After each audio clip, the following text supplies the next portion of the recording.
Hello students, welcome back to our next session of Standard 9, Subject English, and today we are going to start Supplementary Reader Moments, first chapter The Lost Child by Mulk Raj Anand. Mulk Raj Anand was one of the first Indian writers who wrote in English and gained popularity at an international scale. He produced a remarkable body of work that contains several short stories, novels and essays. Mulk Raj Anand was born in Peshawar and his father was a coppersmith. Mulk Raj Anand was a highly educated man. He graduated with honours from Punjab University and then went to University College London. While studying in England, he worked at a restaurant to finance his education. He went on to earn PhD from Cambridge University. This was also the time when he became involved in India's struggle for independence. He first gained popularity for his novel Untouchable and Coolie. Among his other notable works is a trilogy consisting of The Village, Across the Black Waters and The Swords and the Sickle. Mulk Raj Anand wrote extensively about the lives of the poor, oppressed Indian peoples and about social evils like caste system, untouchability and communalism.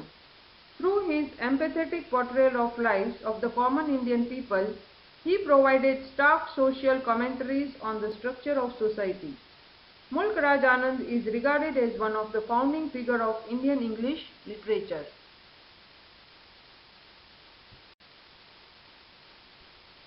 Students, let's understand the setting of the story.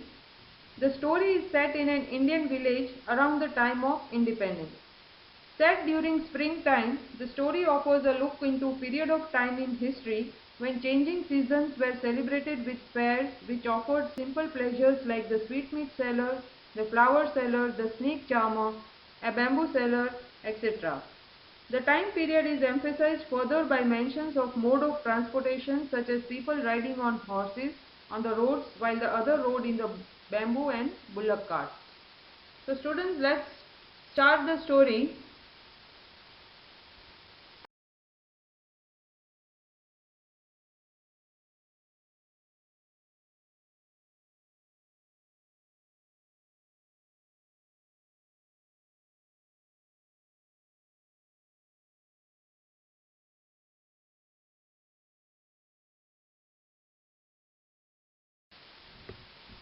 It was the festival of spring. From the wintry shades of narrow lanes and alley emerged a gaily clad humanity. Some walked, some rode on horses, others sat, being carried in a bamboo and bullock carts. One little boy ran between his father's legs, brimming over with life and laughter. So the story is set during the spring festival, and it is a period in the history time where the changing seasons were welcomed and celebrated with fairs. People have dressed themselves in a very colorful clothes. They were very much happy. Gaily means happy. People were reaching to the fair. Some were going by walk, some were riding on horses, some were going on bullock carts. Now there was one a little boy who was very much excited and he was running alongside his father.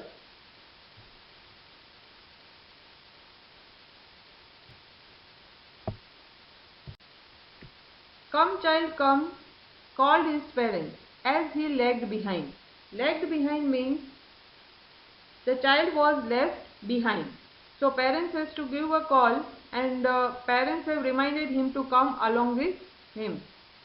Now the child was fascinated by the toys in the shops that were lined the way. Fascinated means the child was attracted towards the toys which were in the shop.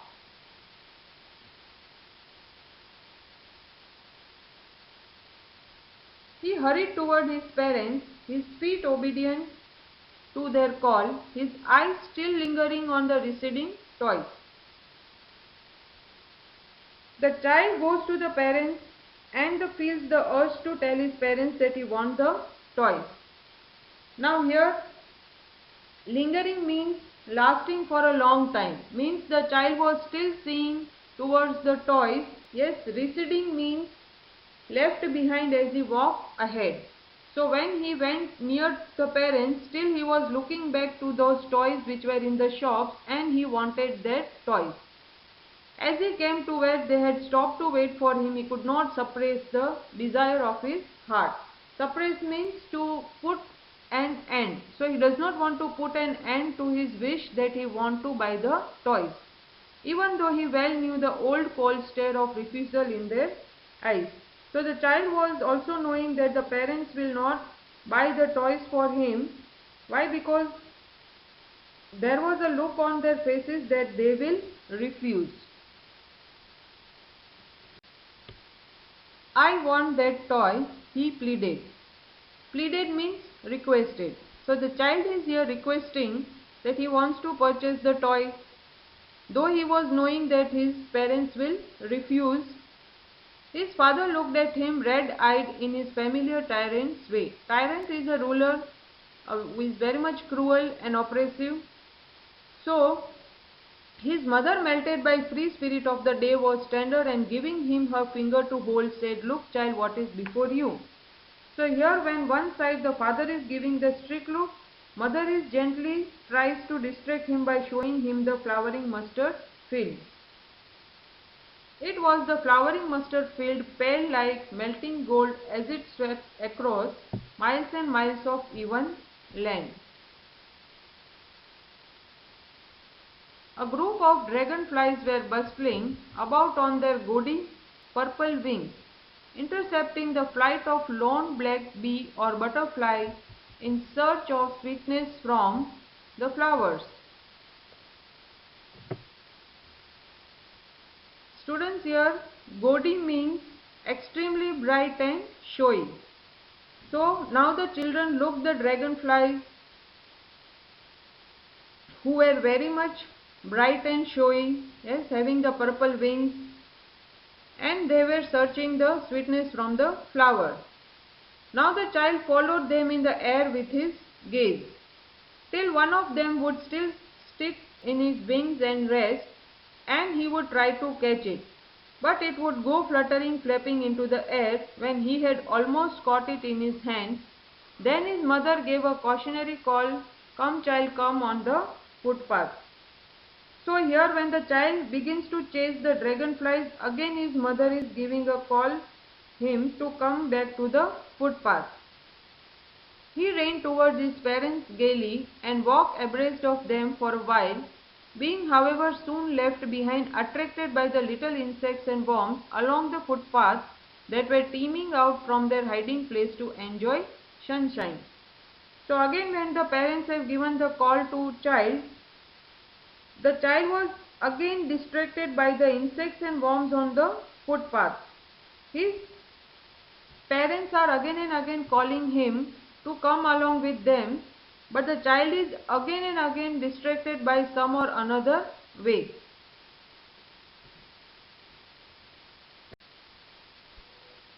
"Come, child, come," his parents called from the shade of grove where they had seated themselves on the edge of a well.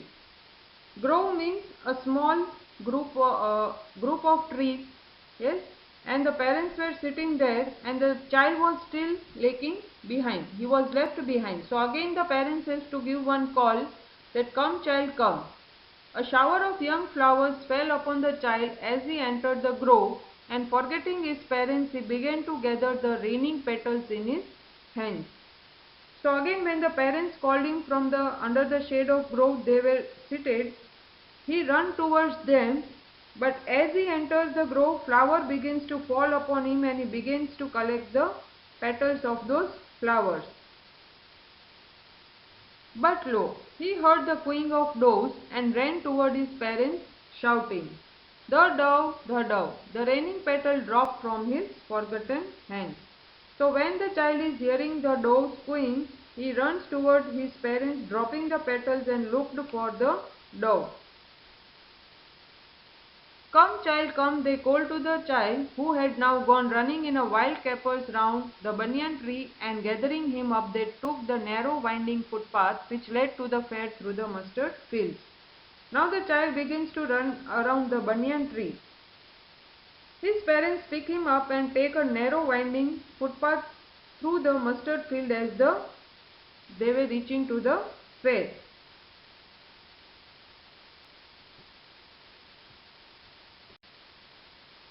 As they neared the village, the child could see many other footpaths full of throngs converging the whirlpool of fairs, and felt at once repelled and fascinated by the confusion of the world he was entering. So here when the child reached at the fair, he was very much confused by the crowd of the people he saw there. So when they approached the village, a child sees that the huge crowd is gathered at the fair. He is both frightened and fascinated. The child was confused also, frightened also, and fascinated also towards the fair. A sweetmeat seller hawked gulab jamun, rasgulla, barfi, jalebi at the corner of the entrance, and the crowd pressed round his counter at the foot of an architecture of many coloured sweets, decorated with the leaves of silver and gold. So the child sees first the sweet seller shop stacked with the many coloured sweets. The child stared open-eyed and his mouth watered for the barfi that was his favourite sweet. I want barfi, he slowly murmured. But he half knew as he begged that his plea would not be heeded because his parents would say he was greedy. So without waiting for an answer, he moved on. So students, here again the child murmured that he wants to have that barfi which was his favorite sweet, but again he knows that his parents will call him greedy if he demands the sweet. So he does not wait for their answer and he started moving further. Now let's see what happened next in the fair. A flower seller hawked a garland of gulmohar, a garland of gulmohar. The child seems irresistibly drawn. He went toward the basket where the flower lay heaped and half murmured, I want that garland. But he well knew his parents would refuse to buy him those flowers because they would say that they were cheap, so without waiting for an answer he moved on. So next when the child saw the flower seller selling garland of gulmohar flowers, the child was very much attracted by the flower and again he softly murmured that he wants the one. But again the child knows that his parents will say that flower looks very cheap, so he does not wait for an answer for them, and again the child walks ahead. So this was the second time when he is ending his wish. Next a man stood holding the pole with yellow, red, green, purple balloon flying from it. The child was simply carried away by the rainbow glory of their silken colors, and he was filled with an overwhelming desire to possess them all. But he well knew his parents would never buy him the balloons because they would say he was too old to play with such toys, so he walked on further. So the third thing which came across the child was the balloon seller.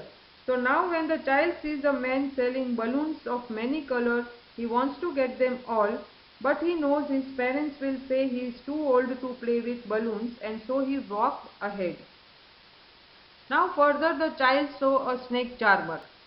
So a snake charmer stood playing a flute to a snake which coiled itself in basket.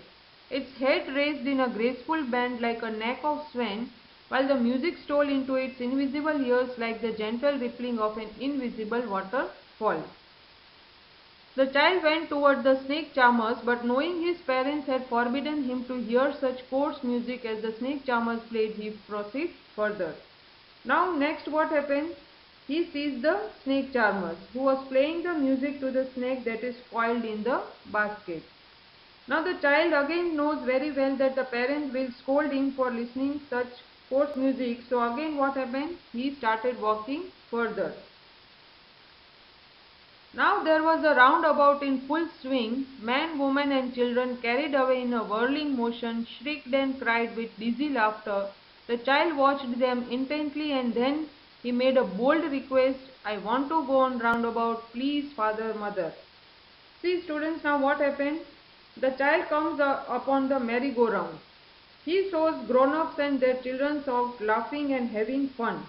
So finally he made a bold request to his parents for a turn at merry-go-round, but he receives no reply there.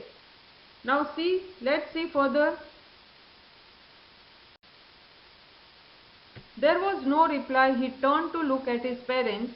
They were not there ahead of him. He turned to look on either side. They were not there. He looked behind. There was no sign of them. So, students, when the child made a bold request for the merry-go-round, there was no reply from their parents. Finally, when he requested and when he doesn't receive any reply, he realizes that his parents are nowhere around him. He panics and starts running around crying for his parents. He becomes overcome with fear and runs around crying out for his parents. Again his yellow turban comes off and his clothes becomes dirty.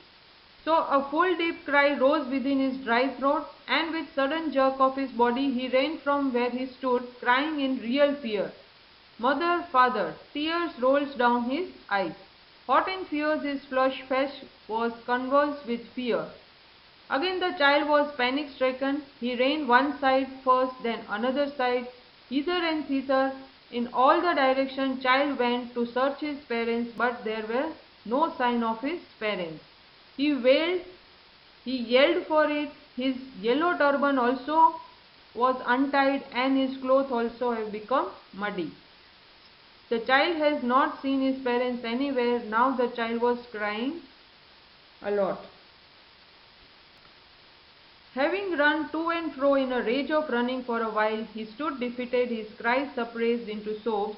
At little distances on a green grass he could see through his filmy eyes man and woman talking. He tried to look intently among the patches of bright yellow clothes, but there were no sign of his father and mother among these people who seems to laugh and talk just for the sake of laughing and talking. Now soon what happened? He was exhausted and he started sobbing. He looks around the people dressed in yellow, but he cannot find his parents anywhere. He ran quickly again, this time to the shrine to which the people seems to be crowding. Every little inch of a space here was congested with men, but he ran through the people's legs, his little sob lingering, mother, father. Near the entrance to the temple, however, the crowd became very thick. Men jostled each other, heavy men with flashing murderer eyes and hefty shoulders. The poor child struggled to thrust a way between their feet, but knocked to and fro by their brutal movements, he might have been trampled underfoot had not shrieked at the highest pitch of his voice, "Father, mother!" A man in the surging crowd heard his cry and, stooping with great difficulty, lifted him in his arms. So what happened next now? The child went toward the shrine, thinking that his parents would have gone that side. So he runs to a shrine, walking under people's legs, sobbing for his parents. The crowd thickens near the temple gates. Here the men are pushing each other, and the child struggles to get ahead. He shrieked for his parents, and one man noticed him and lifted him up into his arms.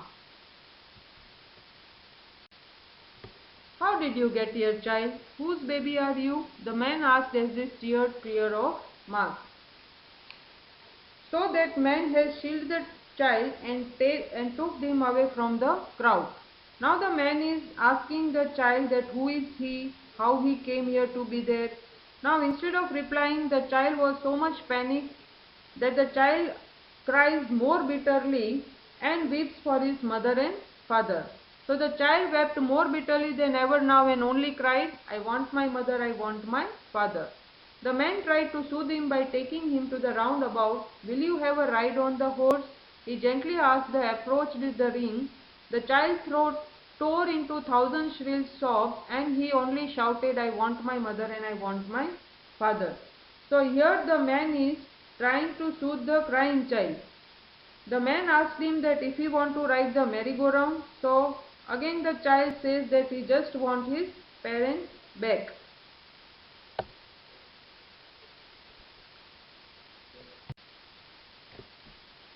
Now the man headed toward the place where the snake charmer still played on the flute to the swaying cobra. "Listen to that nice music, child," he pleaded, but the child shut his ears with his finger and shouted in double pitch strain that "I want my mother and I want my father." So here the man is again trying to console, and he took the child to the snake charmer and said that "you listen the music," but this time the child is putting his fingers and shut his ears, and he said only one thing, that he wants his parents. Now the man is taking him to the balloon man.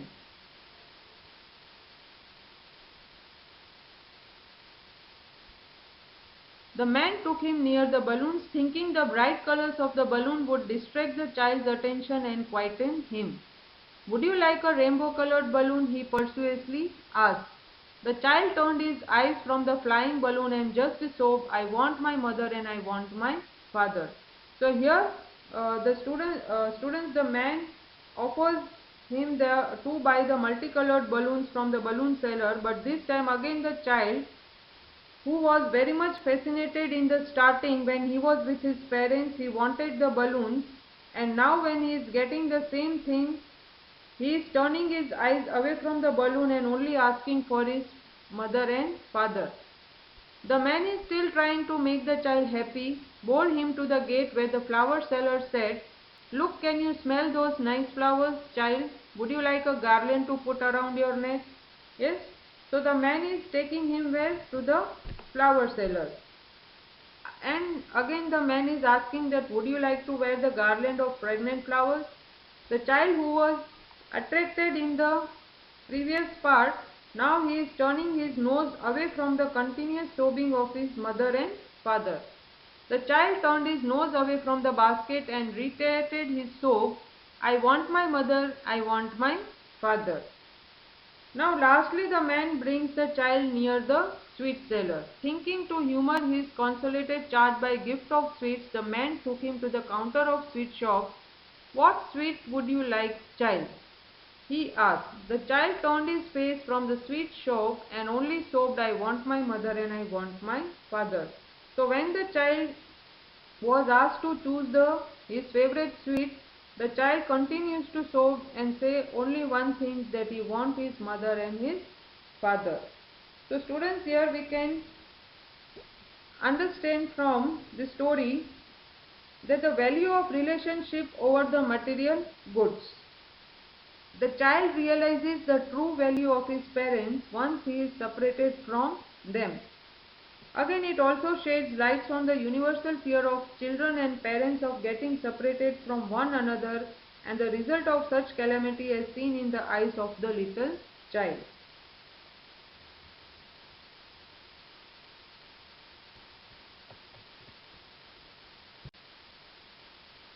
Thank you, dear students. Stay safe, stay learning, and stay healthy.